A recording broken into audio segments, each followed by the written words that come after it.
I know when it comes to power or speed, you don't do that for 2 or 3 years and you go to do one of those workouts and you're like, holy shit, I can't even get close to the output of what I used to do. And if I do, I tweak something. And linear speed, like I don't even want to know what my 40 would be right now. I really don't. Should I be going back out to the football field and hitting 100s and 40s? And I think I know the answer, and we're going to need to get our asses back out there. Yeah, you do. What does a basic human have to be resilient? Whether that means like surviving a business conversation or surviving a parenting situation, just means don't be a white belt. If you can be a blue belt in as many things as possible, that's the biggest leap you're going to have. Can you walk 10 miles maybe? Do you have some basic physical strength? Do you have some mobility? What are the most significant predictors of longevity? Oh, your VO2 max, your baseline physical activity. People that are physically active, people that have a sufficient amount of muscle, get to blue belt. Don't go white belt. The difference in risk is going to cut in half going from white belt to blue belt.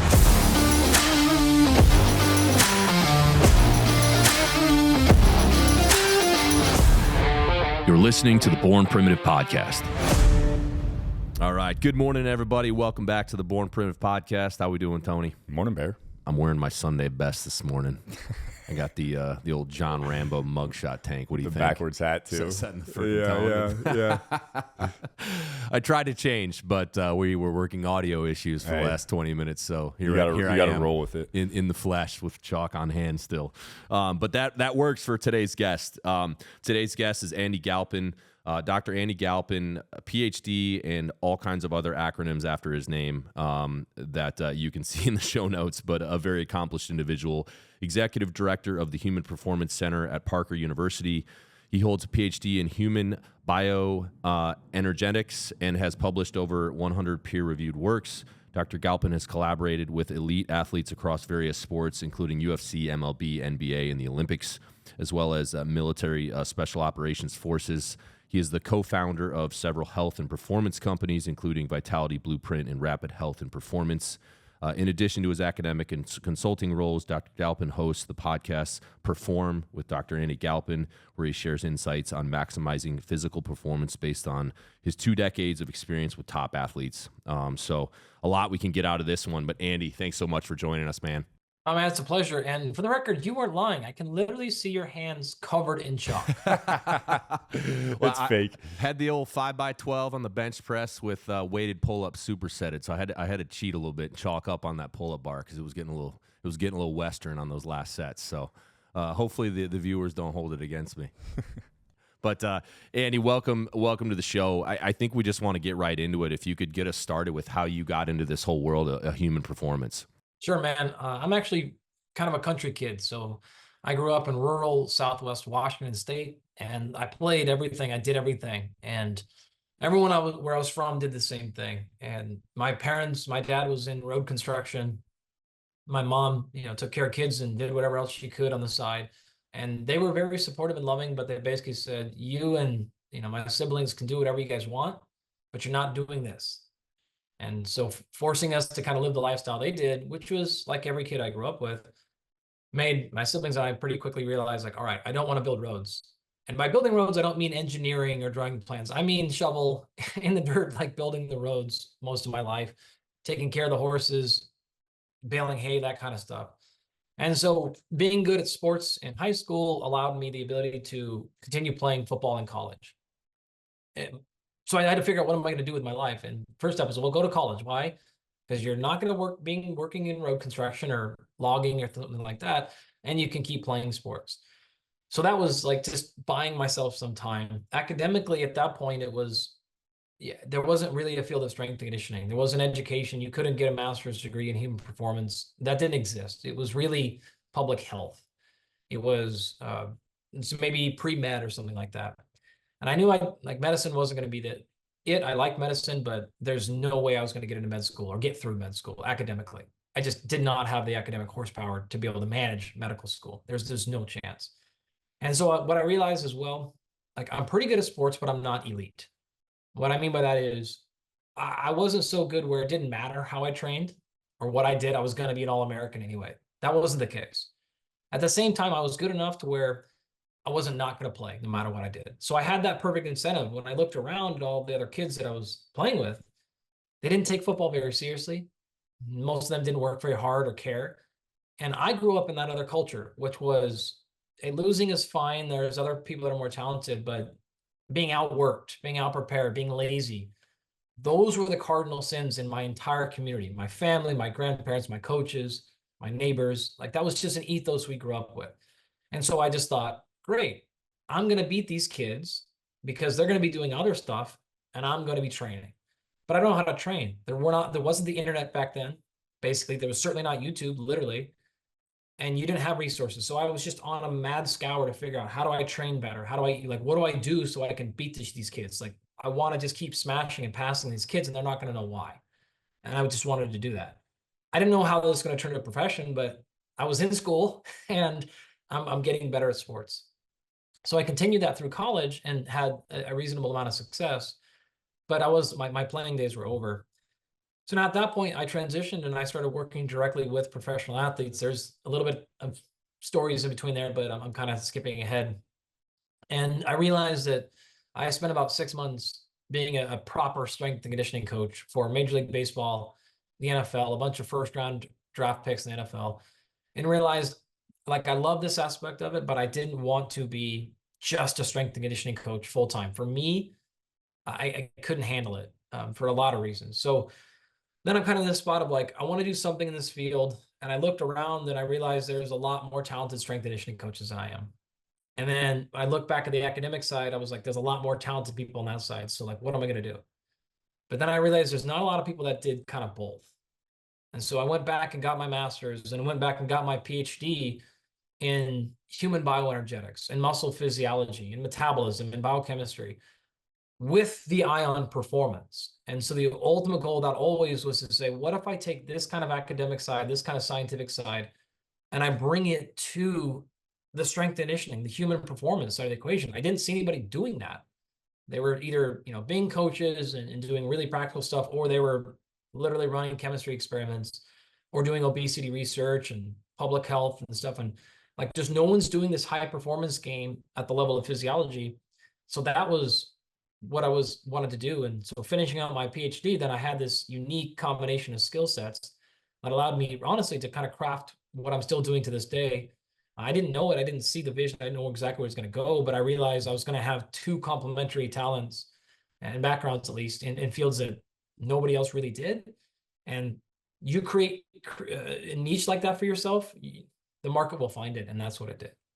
And when was kind of did you have a bit of and I'm sure it was a bunch of micro moments, but did you have any big aha moments, like once you finished your PhD? And it sounds like you kind of, at least to some degree, knew you wanted to bridge these two fields. What were some highlights that went to that when that really started to take shape? Or was it really just, hey, it took a decade to get there? But would love to hear if you had some moments where you kind of had a breakthrough as far as finding your niche, because you're one of the most well-known people in the space.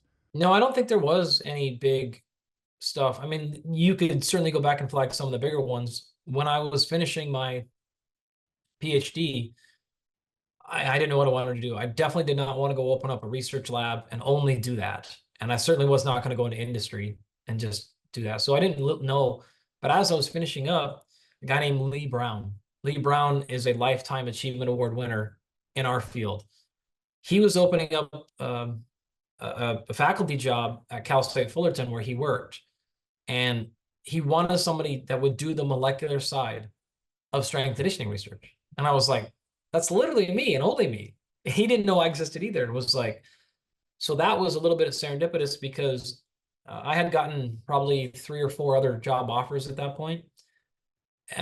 But I came in and Lee was like, I want you to do strength and conditioning research. We want you to do muscle biopsies. We want you to do blood stuff. I want you to teach strength and conditioning. You're going to teach graduate level courses in strength and conditioning, not ex-phys. And then, in the last month, see if you can slide in some strength conditioning stuff kind of on the syllabus when no one's looking, sort of thing, which is what most people typically have to do. He was like, no, you're going to teach and you're going to work and we're going to have a human performance center, a strength center. And so that was the closest one where I was like, oh my God, I didn't even know this was a possibility. I mean, I'm talking like 4 months before. So I'm finishing my PhD. I didn't even know this was going to be possible. And he had this vision and it just happened to be me. So that allowed me the freedom to be an academic, to start teaching, to run the research that I wanted to, but I also had a lot of freedom there. I didn't have a tremendous amount of clinical pressure from the administration that says like you have to do this type of research. They gave me total freedom for the most part. So that's what allowed this thing to blossom. I wouldn't necessarily say like I had this form in my head of where I'm going to be now. In fact, what I'm doing now is very different. But I was still coaching athletes personally at that time. So when I got here, I had the freedom to do that. I started our weightlifting club. I probably had a couple of hundred kids I was personally coaching in Olympic weightlifting, and we were holding meets, and we actually held the biggest local meets ever in USA weightlifting history at the time. So we're doing these massive meets, and I was running that stuff, and I was coaching probably half a dozen or more UFC fighters, and then some other ones we had sort of. So that just kind of formed its way all the way up here. But I would say that was one of the bigger inflection points because I didn't know what I was going to do. It's just like I guess I'll just take a teaching job or what. I wasn't exactly sure, and that allowed again this whole thing to germinate. Andy, you're somebody that could literally describe when you're lifting or when you're exercising what's happening at literally every level of the human body. So I think for our listeners to go that deep may not be the most value from this, but I'd love for you to boil down over the last couple decades of you doing this work.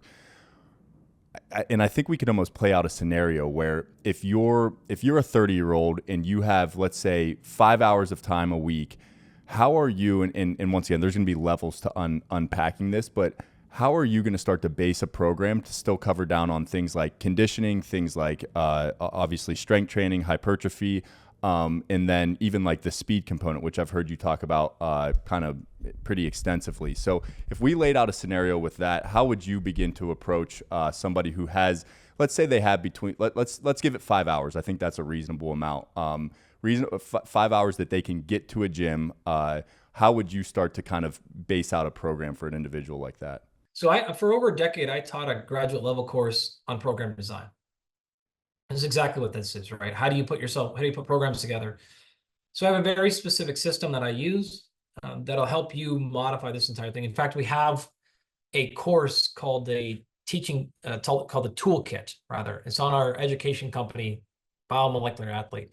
So this is designed for anybody. If you want to build and have the actual tools, the Excel files, the templates that we use, anyone can go get those and just go use that and build your own stuff. So that said, I'll try to condense, a 16-week academic course into 5 minutes here. But if anyone really wants to dive in, they can go check that out on BioMolecular Athlete. But you have to start at the very, very beginning, right? Very, very first thing is, what is our actual goal? What are we trying to get done? And we can have a long discussion about that, but we have to have that understanding of what are we trying to get. We're trying to lose fat. We're trying to get strength. We're trying to get all these. I don't have a specific goal in mind. I just know exercise is healthy and I like to do it, or I like to do it enough. And I know I want to be well-rounded. Okay, fine. I do not care, but we have to pick what we're going after. Step number one. Step number two, then you got to tell me the time domain. Are we looking for a 6-week program? Are we looking for a year-long setup? Are we going on? Hey, I like to run my programs for kind of 3 months and then I like to switch a little bit. I can't tell you anything. What would be really bad is for someone to design a week-long workout and do that same week for the rest of their life. It's a really poor decision, right? Well, it's not a really poor decision. It's suboptimal, right? And so we need to think like, what's the bigger picture? And the reason I'm saying that is this is where people that are the general population folks run into a lot of problems. Because you kind of develop this system, you hear this on a podcast, and then you run it ad nauseum, and then things break. You get tired, you get burnt out, doesn't work. Okay, great. So that's the next step. What's the time domain we're working on? Let's just say someone is going to want to do this for a typical domain might be 3 months. All right, we're going to have 12 weeks. Then I need to know your calendar. Now, this sounds funny, but I need to know your life calendar. Those next 12 weeks, what's it look like? Are you traveling for work? Is it crazy on work? Do you have a birthday? Is it summer soccer season and you're coaching your kid? What else is going on? Your spouse is super busy, got a ton of deadlines. You have to happen because there is willpower and there is like, get your ass up and get going. But then there's life, and life probably wins most of the time. And if you're trying to fight an uphill battle like that, why not just make those weeks where you're going to have all the extra life stuff happening? Why not make those the weeks when you're going to intentionally back off for your training? We know that over 12 weeks, we're going to have back off somewhere. So why fight this thing? Why go have our hardest training week when we have our longest week work hours, and then our lightest work week is when we're going to back off it's stupid. Like you're just making life harder on yourself that completely doesn't need to be done. So I want to see your calendar. I want to know the non-negotiables, the deadline, the thing you can't move, that can't there. And then we're going to start building around that. Okay, great. Now I understand that. Now I can plan kind of when we're going to have a back off week, when our expectations are going to be higher, and when we're going to get the hell after it, right? So when we can really get going, we can overreach a little bit because we know we're going to throttle back the next week. And then you know that, right? When you're making that choice of going, boy, I didn't get a lot of sleep last night, or this thing, do I sleep in today? Do I get up early and get my workout? I don't know what the best option is. Now we know, right? Hey, I know I'm getting a back off next week. Get after it right now. Get this thing done. Do that extra set. Make it happen. Because I know when you don't have those rules around you, people have no idea what to do, and you either burn yourself in the ground because you're really good mentally, or you check out too many times because you're confused and you're trying to be smart, right? So we have to have guardrails. Now we've got all that. Then we got to figure out what are the days in the week that you have to train. Do you know? Are you on an inconsistent schedule where you know you can work out for 5 hours, but you don't necessarily know what days and times? Or the opposite. You actually know only Monday, Thursday, and Saturdays from 9 to 11 a.m. Those are your only workout windows. Okay, great. But I got to know what option I'm picking from here, because I can design the program entirely differently based on those different scenarios and setups, okay? Me, for the record, is a little bit more of like option one there, where I know I can have a ton of time to train throughout the week, but I don't always necessarily know when it's going to be. So I have to have a different program than most of the athletes I coach, who it's the opposite. They know for sure what time they're training, and I know weeks ahead of time, for the most part, what time we're training, what day. So now we're all the way down to that level. Now we start getting to the point of going, okay, how long do I have to train on those sections? What sections do I have them? And now I know when I have to make my decisions of, okay, am I going to do my conditioning on the same day as my speed and power, my hypertrophy, or are we doing these on separate days? Both are options, but I have to know what again, I'll say guardrails are. So if we get all the way down that level, we've got our 5 hours, right? We could come up with a million different iterations of this plan, but I tend to start thinking, okay, let's assume someone wants a little bit of everything. Number one, where am I going to get my baseline physical activity? This is just movement. This is not maybe structured exercise. This is a standing desk. This is walking. This is moving around as a human being, right? Now, if I have lots of time, I may structure this as structured exercise. We're going to go for 3, I want 10,000 steps a day. That could be it, or not, right? I could say, hey, we're not going to have an option because that time domain is super limited. And now we have to build that into your actual training programs. Could be done. But either way, I need low-level physical activity in big chunks. Whether that is, again, standing desk, whether that is structured exercise, 30-minute walk, or whatever you want to do, that could be there. In my brain, though, that's got to be in the program. Then in my brain, we're going to go backwards and think, okay, I got to do something where your heart rate is all the way up. Okay, could be in your circuit. I guarantee you when you were doing all those bench press and pull-ups, heart rate got up, okay? It could be on a bike. It could be a specific conditioning session. But in my brain, at least twice per week, my heart rate's got to get way up. Doesn't have to get necessarily to max twice a week, but it has to get pretty close to max. Then I got to do something for either muscular endurance / muscle hypertrophy, and that has a big overlap between those two things. I got to do something for pure strength, and then something for pure power and speed. And I can mix and match those infinite different ways. And I could throw out a specific example, but the reality is when I'm designing the programs for all of our clients that I coach, these are our athletes. You said that the non-athlete person who's got 5 hours per week, we coach the hell out of those people. We coach plenty of them at our coaching company. So I do this all the time. And this is pretty much exactly how I run my brain when I'm personally designing these people's programs. So I can give a couple examples if you want, or I can pause for questions. That was kind of a big launch, but that's the thought process generally. I would love, and once again, something I heard you discuss on a different podcast, because for us, the words hypertrophy, power, like those are something we've been speaking for as you decades, just on a smaller scale. But for the listener, can you kind of touch on that, and then also segue into something that the thing I heard you say on the other podcast was that I think at some point we start to lose 1% of our muscle mass a year, but then I love that you described, well, it's actually a 3x multiplier on strength and then another 3x multiplier on speed or power.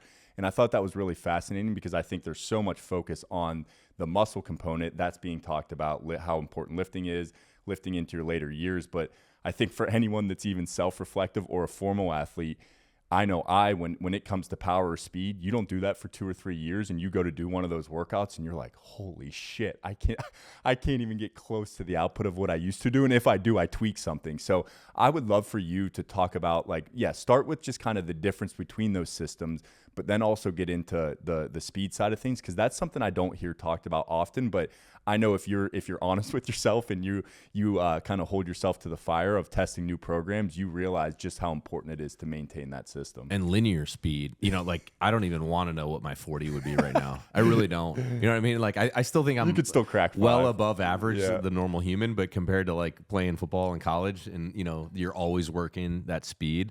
That explosive power, man. So that's I always wonder, should I be going back out to the football field and hitting 100s and 40s and you know what I mean? And 10-yard starts out of the block. But yeah, I'd love you to hit on all of that. I think I know the answer and we're going to need to get our asses back out there, but go ahead. Yeah, you do. You do, for sure. I can't make a really strong scientific argument that one's 40-yard dash speed will predict how long and well you live, but I can make a kind of close argument to that. If you look at the reason I answered the question the way I did with the different nodes, if you look at research, if you want to take it that way, what's the research on longevity? What's the research on mortality risk? What's the research on wellness span? Okay, fine. If you want to just zoom all the way back and say, I don't need research. What does a basic human have to be resilient? To be able to function in multiple domains. You want to be able to survive and do lots of different things. There's the old concept of arete, A-R-E-T-E, right? Which is to say, like, I should be able to write poetry and hunt a deer and also be a listening, thoughtful philosopher. Like I should have all these skill sets at some level. I don't have to be a world champion or anything, but I should have well-roundedness.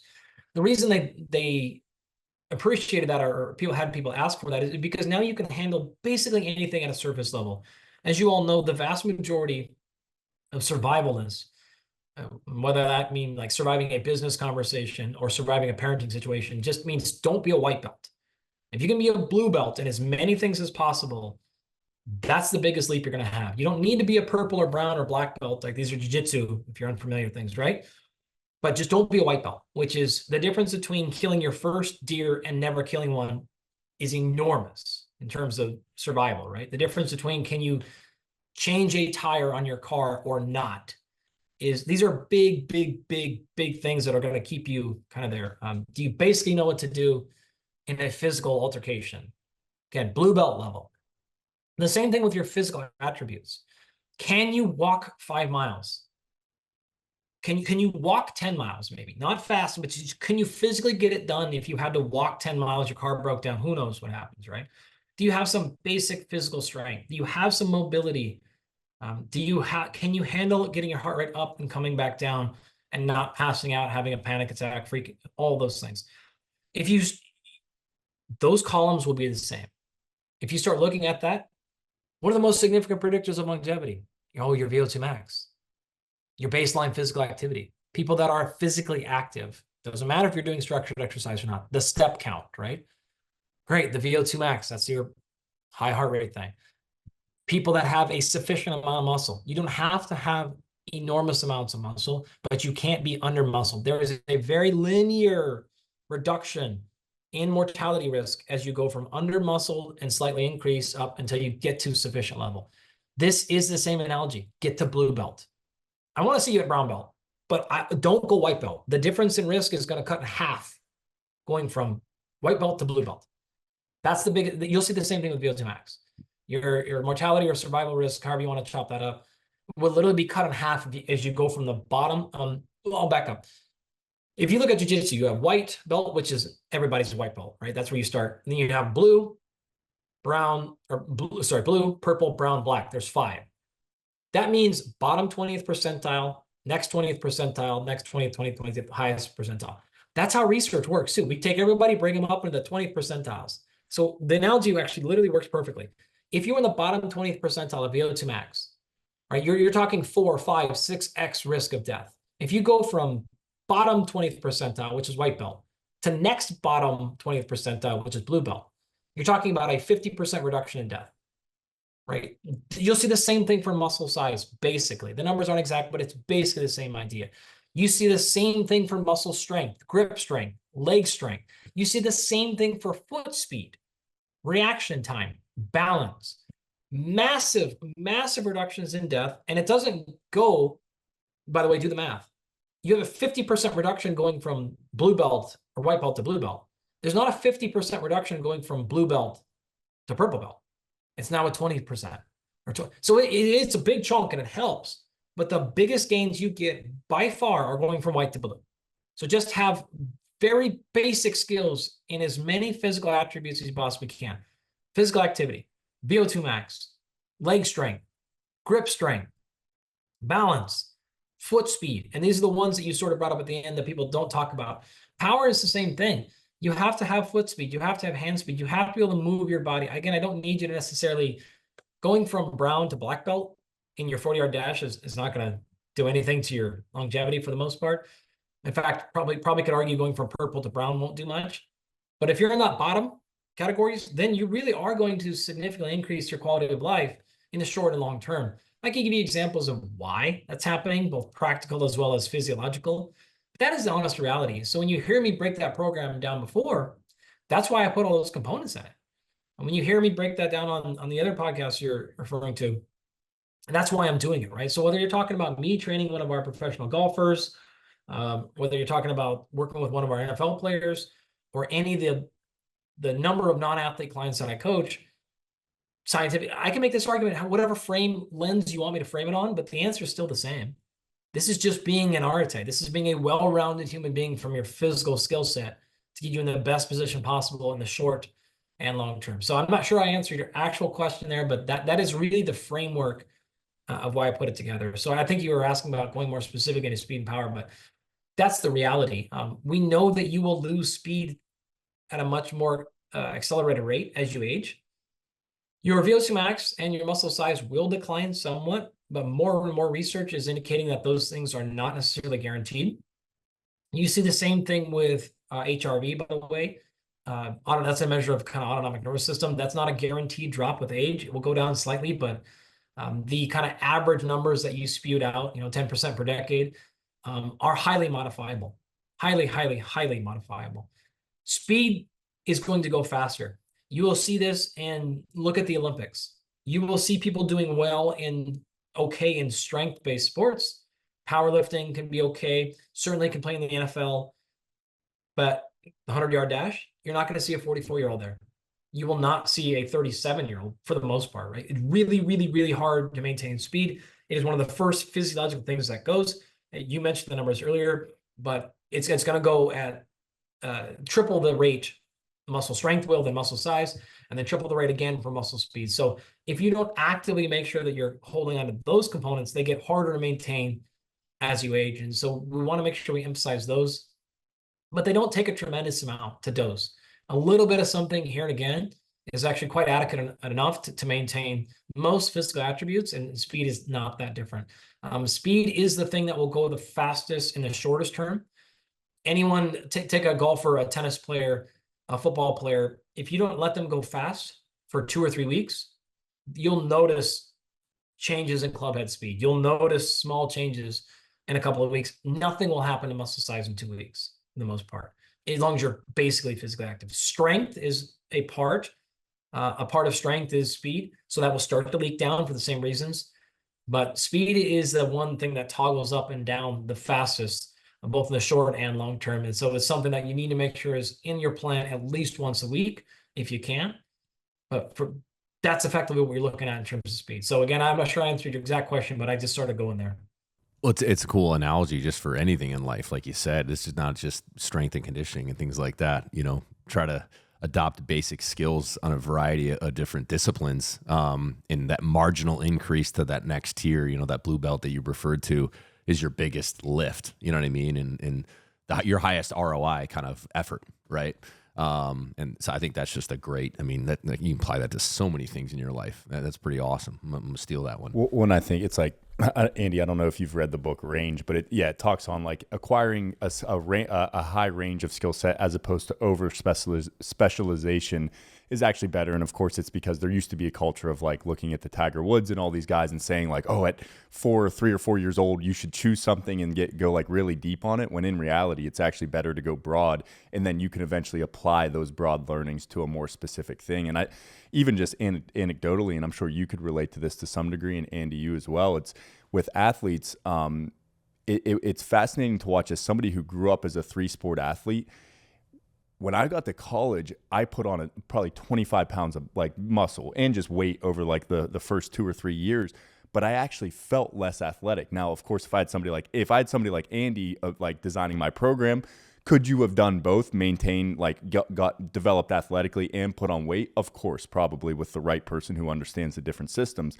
But our like they were good, but they kind of treated baseball players like football players. And what happened is, yeah, we were big, we looked good, and even like our 40 time, or we run a 60, it got better. But as far as like the fine-tuned movements of like when you're running the bases, when you're chasing a ball in the outfield, all of us, and we laughed because we were just together this last weekend at a wedding. We were all like, yeah, we got worse during college almost. And it's a testament to that like there was this over specialization, kind of just too linear focus on the kind of just like the oh, if you get bigger, you're going to be stronger, which is true to a degree, without kind of the range of, and Andy, I've heard you talk about it, without the range of like even playing other sports, doing other unique movements. It actually gives you a more dynamic way, I think, to approach your sport. And I'm sure you could put like a more scientific wording to it. But yeah, anecdotally, I've watched that happen to myself and then other athletes where you get too specialized kind of on one system or even just the sport. And there's a detriment then to a degree. Yeah, it's funny you mentioned that,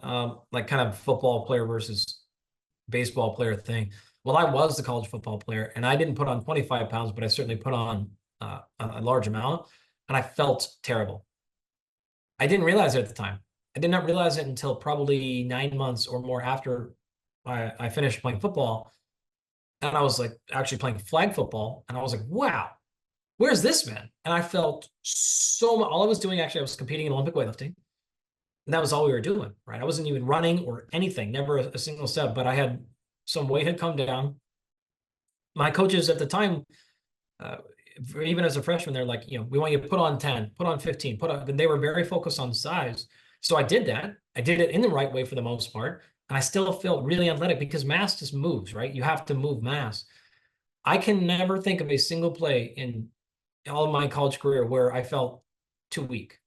And I was like, man, I just needed to be bigger there. And I can tell 1,000 plays where I was like, God, I wish I was a little bit faster there. All right. So if I could go back, that people ask, it's like, that's what I would change. I would have played college football at 175 pounds instead of 185 plus pounds and would have felt dynamite that and did not do that. So I just didn't realize it at the time. I recognized feeling not athletic. It's like, well, that extra half a gear is not here. And I didn't know why until afterwards. So part of this is lessons that I've learned now, but I didn't necessarily always know them. But that's part of going through things, right? So the same thing would happen. I can also tell you, we have put on easily 5+ miles per hour velo on Major League Baseball players, many of them, without adding a single pound of muscle. Not one. And these are established, not 18-year-olds, 19-year-olds. These are folks that are 3 to 5+ years in Major League Baseball starters, and we have put big velo on their fastball by not changing a single thing with their muscle size. So those things are related, but they are not just the same thing. If you want to feel athletic, then hypertrophy is not going to be the thing at all. Conditioning, maybe not, probably not, but certainly definitely not going to be hypertrophy. Muscle size, right? That's not the ticket to it. You want to feel athletic and be able to move, you need to train like an athlete.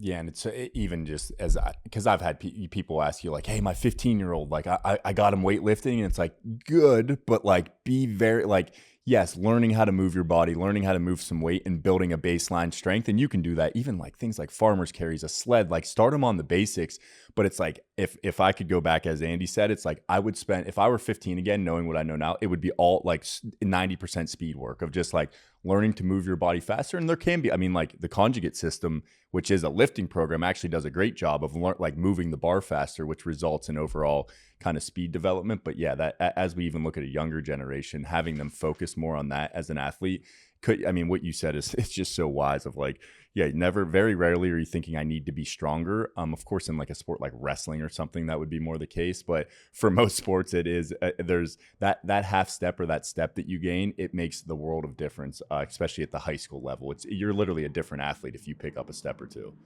Yeah, and yeah, on this topic, I'm curious your take. It seems that there's an evolution in, and I correct my terminology here, but like a bilateral movement versus unilateral, 2 feet versus 1 foot or staggered. Is that the right terminology?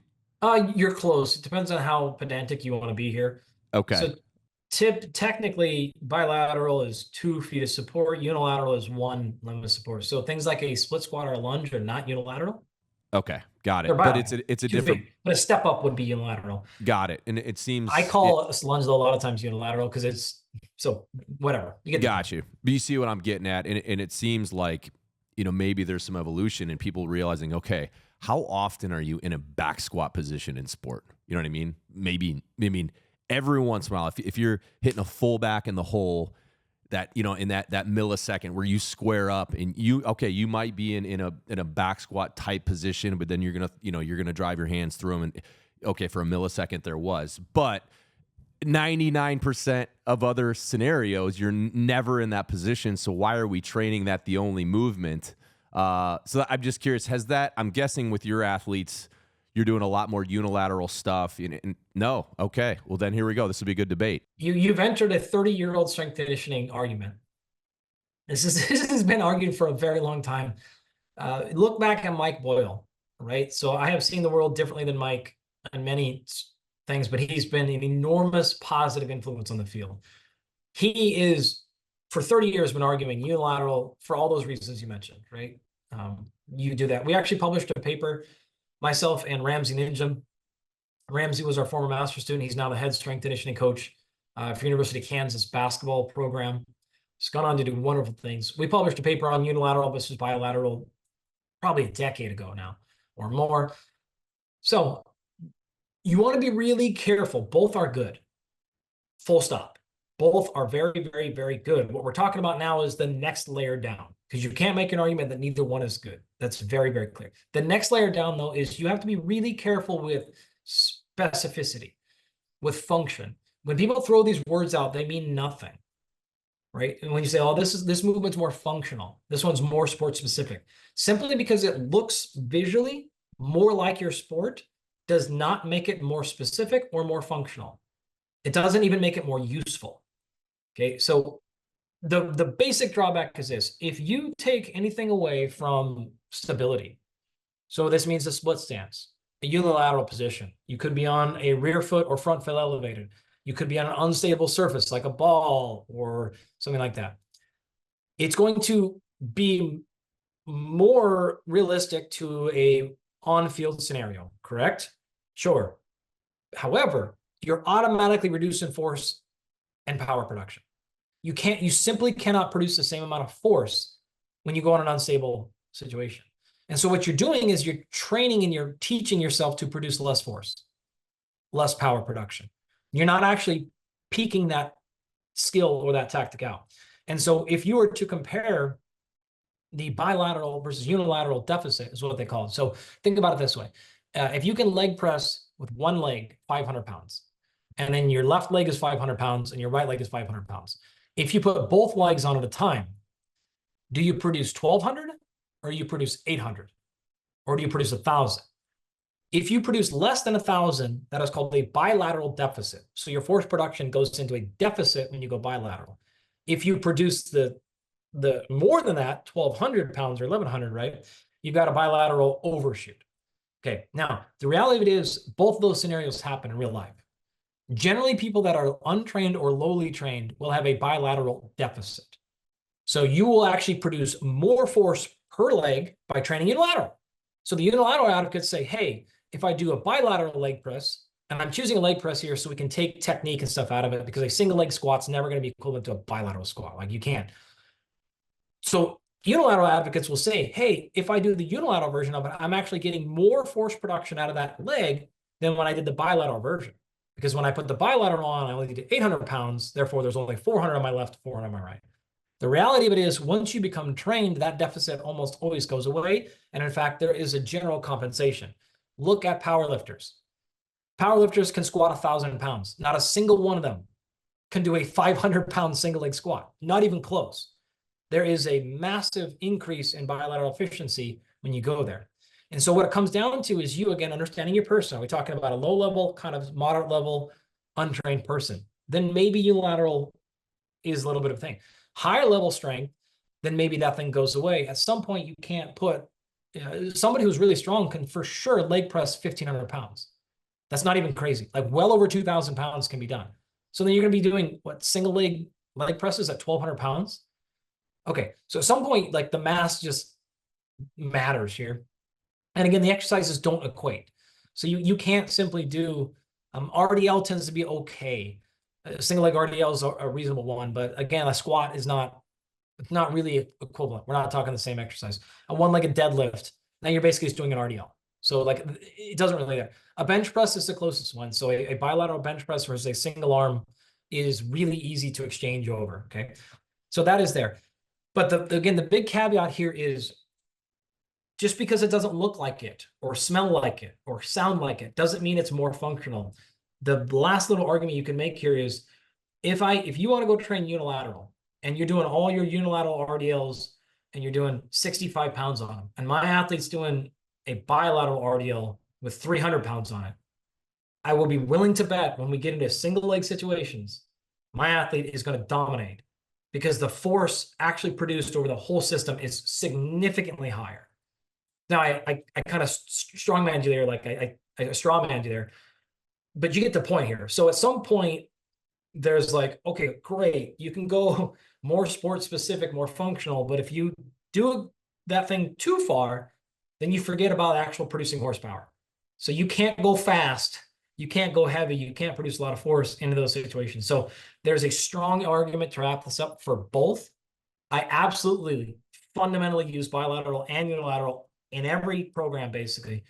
But you wouldn't want to make an argument that one is just absolutely categorically better than the other one for all those reasons. So I'm not sure that's what you were thinking you were getting into with that comment, but you no, I love it. I mean, it's a great explanation, and that's kind of what I was doing. And honestly, I had always been very traditional with like mainly bilateral. In college, we did some unilateral stuff, but it was hang cleans and back squats and things like that. That you typically would see.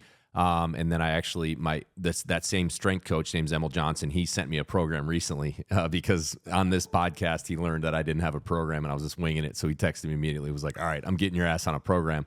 And it had evolved since the days when I was, when he was coaching me. And there was some stuff like you have a leg up on a bench and then you're up on your toe, you know what I mean? Which I had never done, kind of on the toes. And then you had to do part it for 3 weeks. I think it was a 5-second eccentric, lower, brutal, one leg. I had like 135 pounds on it. It was destroying me. And then you try to explode up. And then the eccentric changed, in the next 3 weeks. And it was paired with single leg box jumps and all these things. And after 12 weeks, I actually felt super athletic again. Like at my explosive power doing box jumps when it became a bilateral box jump, I feel like I could jump through the roof. So it was like, man, that just exposing me to that, because, since college, I just been doing back squat and deadlifts and just real normal, vanilla stuff. So you're basically saying incorporating both is the best way to do it. Yeah. What you're going to see is, so back in my day, everybody for the most part in strength conditioning did what you did. And I was the same way. I'm like, I'm benching, I'm squatting, like cleaning, snatching, like the rest of the stuff is garbage, right? And then you'll go on the football field or the tennis court or the pitch or whatever, and that's how you be more athletic, right? Okay, fine. I think the field was heads too far in that direction. And then you have, again, I'll just call it the Mike Boyles, who went literally the opposite direction. And that is great, because I don't think that was true, but it pulled the field more towards center line, right? Wasn't center, it's not 50-50, but it's not zero like I would have told you 20 years ago. And like most of our strength conditioning coaches, sounds like you're a strength conditioner. That was the norm, right? You're just like, we're not doing any of that foo-foo shit. Like that's not what we're doing, right? We're squatting and stuff like that. Okay, great. So I think what you're going to see is most people, if you go around the NFL strength coaches, the Major League Baseball strength coaches, the whatever ones, right, the Power 5 ones, they're going to look probably more like that. We're going to still focus on the big stuff even throughout the season, but then we'll have phases of the season. We'll have phases of our workout. Within the workout, we're going to do more things like that. Why? We want to work on transferring force from that big toe to your left shoulder. And that it's instead of just saying, okay, great, we're going to get all stable, we're going to push through our heels and pull up, we need to work on human movement. And we can do that in a bunch of different ways. So your rear foot elevated split squat, any of the athletes I coach are probably chuckling right now because I love that exercise. Not necessarily always for a slow movement like that, but you can. But we do that a ton, right? The upside of doing unilateral things is it allows greater range of motion while keeping the spine neutral. So if you have a hard time front squatting or back squatting to great depth and good position, well, now you can actually probably do that in a rear foot elevated position. You put your foot up on a toe like that, and now you're getting a great range of motion through the front side and the back side. So you can become much more dynamic, much more flexible. You can get your range of motion flexibility training done while you're lifting rather than having to sit there and stretch afterwards. So the benefit of unilateral is, of course, the stability, but it's really the transfer of force from contralateral limbs to actually upper and lower, inferior and superior ones as well, as now we can get much greater range of motions in safer positions. So there's a huge argument for it. And I would again say most of the really intelligent coaches, even if you start getting into like the CrossFit level coaches, you're going to have some components of those because you will hear that renowned. I felt more athletic, felt more opened up. Well, you got a better range of motion. You opened up your hips more. Your hips aren't as tight anymore. Your shoulders aren't as tight anymore. You open things up. You moved rotationally in different planes of motion, and things don't. Oh, you feel better because you just opened things up, and you just used weights to do it instead of the old days when you just laid in the floor and stretched as your only method of moving in a different plane. So yeah, I think that's what you'd say most of the good folks now are doing some combination of these movements. Love it. Andy, you touched on something there that from a personal interest, I'd love for you to go a little deeper on, or just kind of hear your opinion on it. Cause I think it's something the listeners can relate to as well. Is when you said somebody like myself, I'm 6'7", a little bit of scoliosis that like when I was 12, I couldn't get within a foot of touching the ground. Like I remember our lifting coach when I was 13, he's like, come on, Tony, do a back squat. And it like now I've worked on things enough, like whether it's kind of like getting longer through the psoas region and just hip flexor loosening up like that, I can, for the most part, I can hold my own in any movement. But at that age, it was for a lifting coach to say, Tony, do a back squat. Like in hindsight, I could literally go down 4 inches before my heel started to pop off the ground. So, and sure. I was 6'4" when I was 12. So the question kind of baked into there I just wanted to give that as like a personal aside is, even with professional athletes, let's say you have a 6'10" NBA player who's kind of similar to what I just said, where they're super explosive, they're fast, but when it comes to doing these big movers, their body isn't set up in a way, at least at that point in time, to do those. So the question I have for you is, and the thing I think people can relate to is, how much time do you spend trying to balance out those systems to get them into a more ideal spot, work on flexibility versus just saying, hey, this is kind of the way your body's structured, whether it's like the way your hip sits, which I know is different from person to person, your hip flexors, your deep psoas. How much do you spend kind of trying to dissect that, which can be an animal or like a yarn ball to unravel versus just kind of modifying to find something that they can do at a decent range? Let me give you 3 different avatars. A youth, individual, athlete or not, I don't care. So somebody 15 years old, you kind of said that, 15 to 5 years old. Avatar 1. Avatar 2 is, I'm in college to that will bulk up no matter range. So 16 to 30, okay? And then 30 plus. And those are 3 different avatars. I won't throw you a 4th one, professional athlete, okay? 4 different avatars. Movement quality. Where do you think that ranks on our priority list for all 4 of those scenarios? I would say it needs to be highest in the oldest, or I guess, did you give an older, or no, it was younger. I'm going to guess number 1 for all categories. There you go. Nice. I It's should have known number that one. was the answer. Okay. Literally number one. Here's the little exception. If I am, we're finishing the season right now, baseball players. Golf just finished the season. NFL players are in week number 3, 4, something like that.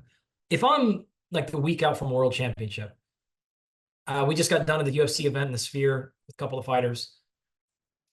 Okay, I don't care if you're moving perfectly. We're still going to acknowledge it. Hey, remember, keep your shoulder up here. Let's just move, whatever. The warm-up drills, we're going to sequence perfectly. I mean, prior to walking out to a UFC fight, we're still, all right, pull here. Remember, open up, breathe, twist. It's moving better the day before the fight. Remember, all right, turn your hip more. Okay, great. Like, we're still moving better, right? But I'm not be like, all right, we're not going to fight tomorrow. Why? Why? Because our hips a little bit forward on our. Okay, you're not doing that, right? So there's a little exception in terms of really close to competition prior to Paris.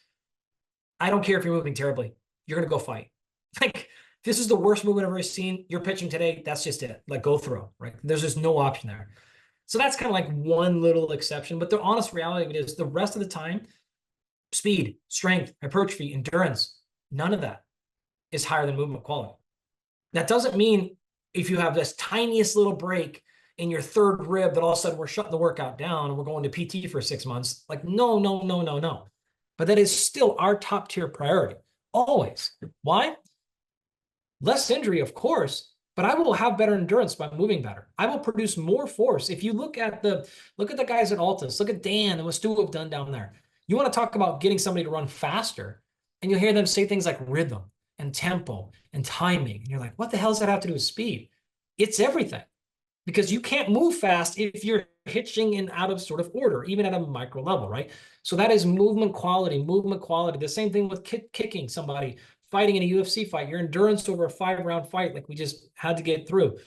You have to move well. That is always the overarching thing, number one, of every program. 65 years old, 6 years old, 16. I am not trying to maximize speed development of a 15-year-old. I can get them faster by moving better. Move better, move better, move better. I don't need to really increase your peak velocity. Okay, I don't really, most of the time for our we've got golfers that have won majors, multiple of them. And we get increases in club head speed by just moving better, not adding a single mile per hour to their actual movements. So, okay, so movement quality is always the thing that is going to sit on top of the house regardless. Now past that, we'll start differentiating. This person needs a little more speed. This person needs a little more muscle size, whatever. But no one is going to be just disregarding their movement quality because there's too many wins there in both safety, short and long term, as well as actual productivity. Now, you mentioned the youth person a couple of times. So think about this. I'll kind of ask a similar question. If I were to lay a scenario out, you tell me if this is a scenario. Obviously, you guys know what I'm doing here, the trick I'm going to play. But you tell me this scenario if this is a 5-year-old kid or any of those 4 avatars, right? Very first thing we always work on: run, jump, throw. That's it. You have to be able to run, jump, throw. I don't care what sport you play. I don't care if you're 70. I don't care if you're 7. Any of those avatars, run, jump, throw. That's our baseline. So my kids, my kids are 6 and 4. I want them running, jumping, and throwing. We'll figure those things out later, right? When my kids hang out with me in the weight room, they want to deadlift, sure, we'll do that. Like, I'll pick, but I really care, like, can you run, jump, throw? And I don't want you to ever lose run, jump, throw, right? Because it represents too many different things. Same with our athletes. When they come in from the offseason, first, how's your running? How's your jumping? How's your throwing? Even for our fighters, run, jump, throw. Why? Can you control movement, right? In multiple different areas. Now, once I get past run, jump, throw, it is squat, right? It is squat, it is press, and now ideally is like clean or something like that. Now, I don't necessarily mean they're going to do a physical clean and jerk, but can we have those attributes, right? Can you squat? Can you press? I would probably realistically add, can you drag, right? Can you hinge? Big things like that. I do not care. John Rahm, Lance McCullers, like, I don't care who it is. Like, we're looking for those things, right? 70-year-old never exercised, my 6-year-old. I'm watching, okay, like, I think we're getting close. Running pretty well, like, squatting, okay. That's the next big pillar we're after. Now, once we got those things, now we can start specifying, differentiating.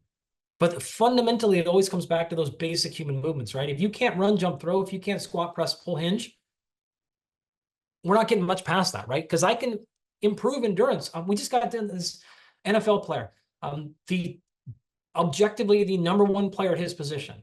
And you guys can figure it out from there if you want, right? All of his physical attributes are the highest we've ever seen in basically anybody. Doing a couple of things wrong in his diaphragm, a couple of things wrong movement-wise. We saw an enormous bump in his VO2 max, tested on a metabolic cart in a few weeks by simply changing a couple of the little mechanics of how he's moving. It had nothing to do with his engine, had nothing to do with anything else. But this was a basic, can you run, jump, throw? And the answer was no.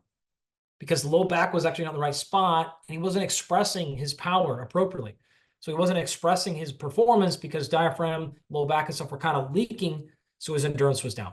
So that's the expression of that onto what I mean when I say, like, it is still movement quality first. Before I was worried about ramping up his engine, getting him a new conditioning protocol, anything like that. It was like, well, let's just make sure we're getting everything out of what we currently have. And he wasn't. Wasn't horrible, but it was small breaks there. And week 1, he just played yesterday. Week 1, 2 had monster game and was like, I can't believe it. These things he's been dealing with for the last couple of years. He's like, this is stunning. I felt these things 4 weeks ago in camp in preseason, and now they're just gone. We're like, yeah, we will. So it's always our overarching thing is moving as well as we can while not being so ridiculous about it that we're not working out. We didn't pull them out and say, all right, you're not playing this week because you're not. Like, no. You still train, still work hard, do all those things, and get working better. So Tony found out how to use a kid. We did the same thing. I looked at you and said, dude, you can't run, jump, throw right now. We have no business maximizing our back squat at this point. We have no business trying to have you run faster than 40-yard dash. You got to move better. And we get you moving better and let the rest of that stuff fold itself in. And how would you just, and I know we're somewhat constrained on time, but as far as approaching that for the everyday person, once again, let's do a 30-year-old avatar who it hasn't really, like, for 10 years now, maybe they played sports in college or in high school, but not as much. How would you allow them to still be working out, but be assessing, make sure they're assessing their own movement quality without having a team or a team of experts like yourself to really be there with a fine eye to catch things? Yeah. And I'm sure you have tests. So what are some practical takeaways for the everyday person to get better? Great question. People completely underutilize warm-ups. The average gym goer goes to the gym. If they warm up at all, they hop on the bike for 5 minutes and then they get going, right? They do a couple of sets of their first exercise and they get after it. That is entirely useless, right? Not entirely useless, but basically useless. Spend that 7 minutes. You give me 7 minutes and let's do something that we need to get better at. So if your adductors are tight, we're not going to stretch your adductors. We're going to do an active movement through that range of motion with some load. Right? Static stretching is fine. Putting a joint on a big stretch and having it contract against load is much better. And it's also going to develop the muscle a little bit. It could be tight, could be weak, right? Could be happening there. We're also now getting the warm-up done. We're getting work done in those ranges of motion. So find that weakness in your particular case, the hamstrings or whatever. We'd have been doing active hamstring works every day in those warm-up, right? And I'm not talking hurdler straps sitting there doing it. We're doing any number of different exercises we could pick from. Number 2, this is the time in your warm-up to do movement patterns you don't do in your training. So if your training is going to be some overhead presses with the barbell, some squats and deadlifts and things like that, fine, I'm all good. I'm all for it. But now we should be doing unilateral warm-up. We should be doing lateral lunges. We should step to rotations. We should be opening up the system, not as a static stretch, not as even just like a dynamic warm-up, but let's put load on it. Let's put some stuff on there and let's get moving and rotating whatever we're doing, 1,000 different exercises, but we want to open up the system that way.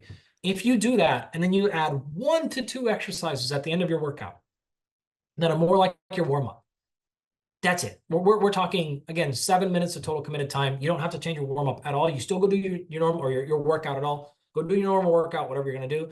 But you add that in, and then you let time win in terms of you give it 6 weeks, you give it 6 months. Those little 5 minutes, 4 times a week, really, really start to build up. And then all of a sudden you'll notice, like, wow, that knee pain's gone. Oh my God, I haven't noticed. My ankle has hurting forever. That's totally weird. That shoulder thing is completely gone. My wife, when I first met her, had this shoulder pain for her entire known life. And it was I don't know, 3 weeks, maybe. And I didn't do any like super secret, corrective exercise. We just did like basic shoulder stuff at the beginning. And then all of a sudden she's just like, what the hell? It's gone. It's been over a decade. How never come back. So you'd be stunned how like that little stuff, 1 or 2 exercises in some weakness areas can really carry if you just stay diligent with it. Yeah, and it can be, you can double dip, I guess is the point. It doesn't have to be a static stretch or and you just feel like you're wasting time. Like, I only got 40 minutes and I'm going to spend 8 of it just stretching. This sucks. No. Get going, get active, get moving with it, train, and then get on to your primary workout. Yeah, I'm that guy doing a really weird warm up that everyone's looking over, like, what is this guy doing? So maybe they'll listen to that little soundbite, because yeah, I mean, if you look at it, man, I mean, 99% I bet just do exactly what you said. They roll in there, especially the guys, if they're doing like an upper body day, they don't. There's no fucking warm up. Oh, I'm the guy doing 5 minutes on the sled and then 1 set of back extensions, and I'm doing whatever. That's self-admittedly, I still do my original warm up from college. I see you doing like, it. Literally, it reminds me of mine. It's identical every time, because that's kind of what I was taught. So, and it works. But yeah, of course it's dynamic and all those things. But all right, I guess I want to close with one more question. I'll give you you can go any way with this one. Emerging trends or research areas that you're most excited about in the field of human performance. Man, so this is what I spend most of my time on right now. We just completed our human digital twin project, and just yesterday there was another $500 million government call for some of the stuff. But in 2015, the government announced this precision medicine initiative, and it's gone from there significantly, which is the idea of, instead of giving blanket recommendations, food pyramids, 10,000 steps a day, we need to be able to give people recommendations that are more precise to the individual. And so since then, there has just been this billions of dollars launched into not just giving blanket recommendations, but how do you figure out what is best for you to eat, move, so on and so forth. So the technologies that we have now, some of the stuff that we have with our sleep company, some of the stuff that we have with our blood work company, is enabling people for a couple of $100s to get extremely high precision nutrition, extremely high precision sleep solutions. This idea of kind of like, oh, I went to a sleep hospital and they came and said, I don't have apnea, and then they sent me home. That's not high precision. That is the difference between, in the olden days, you're like, damn, my knee, I got in a car accident, my knee's jacked up, you got an x-ray and nothing's broken, so go home. Like, meanwhile, all of your ligaments are torn. Okay, this is now the MRI version, right? So this is everything from wearables to cameras to sensors to continuous monitors for things that people have no idea that technology even exists or are already out.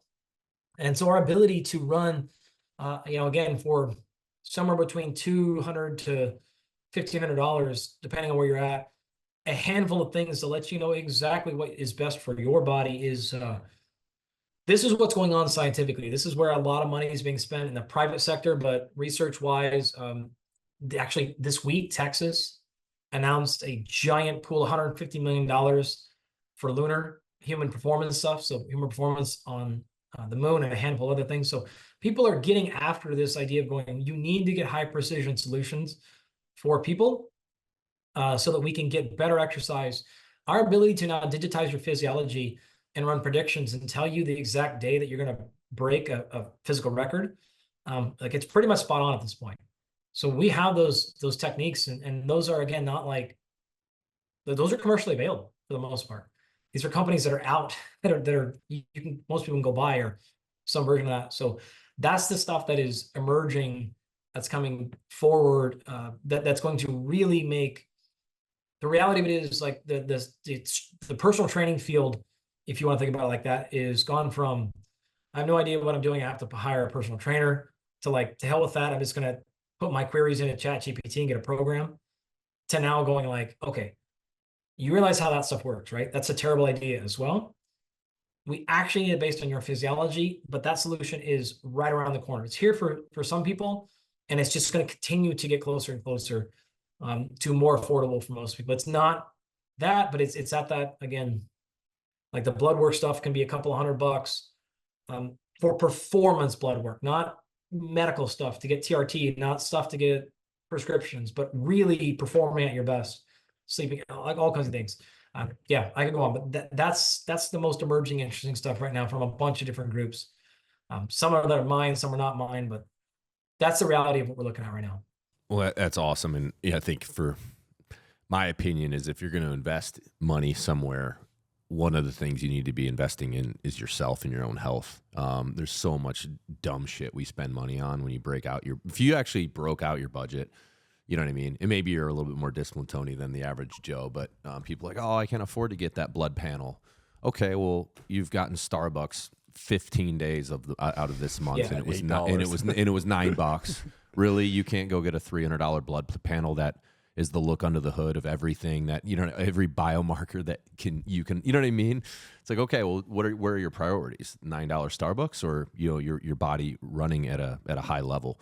So no, that's really cool. It sounds like from what you're saying, the barrier to entry to those things is lowering with technology, and everyone wins from that, you know. Yeah. But the other barrier that's important to note here is, a lot of people actually do what you said. They say, well, I will invest, but they don't know what to buy, or they have bought it. They've gone to a sleep clinic before and they're like, I did that shit and it didn't do anything. And I got a couple $100 panel done and didn't do anything. So people like, I bought the Oura Ring, it didn't do anything. That was kind of like the first wave of pay attention to your health. But those products were so bad. They didn't really tell you what's going on. You have to interpret them yourself. You don't know what to do about them. And for people that are reasonably fit, like if I ask right now, how many people listening have had blood work done? I bet you every hand's gone up. 90%. And I'll ask, did you get anything out of it? Probably no hands are left up. That's the solution I'm talking about. Those problems are solved now.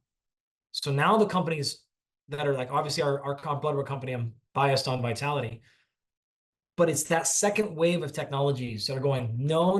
It's not just about this like thing that didn't work and didn't help anybody. Now they're actually creating solutions that are real specific. That's the big breakthrough. People could have ordered a blood panel decades ago, and you still can. You can go to any number of companies and they'll look at 20 or 30 markers. But now the ability to look at hundreds or thousands that are then going to tell you exactly what to do.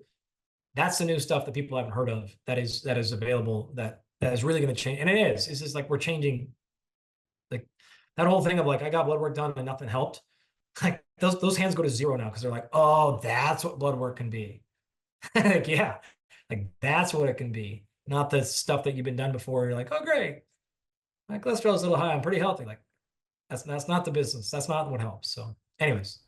Yeah, I'd love to explore, because I feel like I'm probably we probably, and I because I know you have some companies you've done it through, are kind of the in between, where it's more than your typical medical one, whereas as long as you're in the range, you're good to go. But these ones too, it's like, okay, here's your markers, here's 5 supplements you should take. But as somebody who I want to know the why, I want to know the kind of intricacies of it. It kind of left me the same thing. Like, okay, I'll take the DHEA for, you know what I mean, in the morning, and it does help. But like there still was like a lack of robustness that I have been craving. So yeah, but I'll definitely kind of look into yours and try it out, because I've seen the field go that way. So it's really cool to see it becoming more and more accessible. Yeah. And just to close it out for the audience, where can they find that? Because I'm interested as well, so I'm going to look it up. But for everybody, sure. So our blood work company is called Vitality Blueprint. Okay.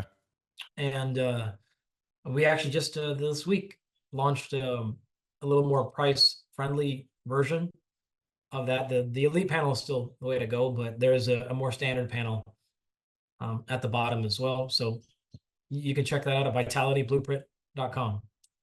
Awesome. And then you have people on your end that can interpret it and give the guidance on action. Yeah, great question. So you don't have to meet with anybody to get your questions answered. It's cool. All done, fully automated. It's on the platform for you. Love it. So you don't have to look at your report and go like, okay, I don't know what this means. Or then like wait to meet with the doctor who's doing 50 of those a day and half paying attention. Yep. That's not, no offense, but like for a different product, that's a great solution. If you need hormone therapy or you need a prescription, I'm all for companies that have lowered the difficulty of getting that. I'm super supportive of medicine. That's just not what our product does. Like if you want to know what the hell your shit means instantaneously, That's what it's going to tell you. What's going on, why it's happening. And then if you want to then craft your own solution. So Tony, you're like, great, I don't want to do this with supplements. How do I do this with food? It'll tell you exactly what to eat to not just correct the markers that are high or low. That's another huge mistake. You don't want to look at your blood work and just be like, this number's low, I need to go up. Terrible idea. Our stuff is going to take care of all that for you. It's going to say, this is what needs to happen. You want to do this with food only? Yeah, and I'm vegan. Okay, great, no problem. Or I don't want to do this with food at all. Like, just tell me the supplements today. Great. Here are some options. Whatever you want to do. I don't want to do the supplements at all. I want to do this with lifestyle. Okay, fine. Like, get me as close as possible with exercise and sunlight. Fine. So you can kind of handcraft your own solution. And again, it's not, the big part about that solution is it's not just running an algorithm that says like, take this number up, take this number down. It is actually learned. It knows on the back end why that has happened. So why is that CRP high? Why is that testosterone low? Why is that happening? And then let's correct the solution to that problem and then get it fixed. That's what it's doing without medication. We don't do any prescriptions at all of any kind. You can't get any medication from us whatsoever. We are not medicine. So big distinction. Hell yeah.